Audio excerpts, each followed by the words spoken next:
আসসালামু আলাইকুম রহমতুল্লাহি ওয়া বারাকাতুহু। আগামীকাল 13 তারিখ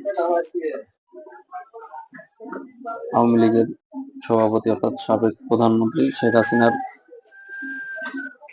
বিচার কার্যের রায় ঘোষণা হবে। সেই সুবাদে আওয়ামী লীগ ঢাকায় লকডাউনের ঘোষণা দিচ্ছে। যেসব হামলা মামলা ছিল সব হামলা মামলা তারা তুলে নেবে। এতে অনেকের বেশি কান্দে উঠে গেছে। আর একটা বিষয় আছে, গতকালকে রাত্রে সোহেল দাস দেশ ত্যাগ করছেন। উনি কি কারণে করছে এটা জানা নাই, কারণ সে এমন একজনের সন্তান বা এমন একজন ব্যক্তি, সে যে দলে আসুক তার কোনো ক্ষতি হবে না, কিন্তু সে কি কারণে দেশ ত্যাগ করছে জানি না, হয়তো বা তার কারণটা জানি না, কিন্তু এরকম একটা পরিস্থিতিতে পৌঁছাইছে 13 তারিখ।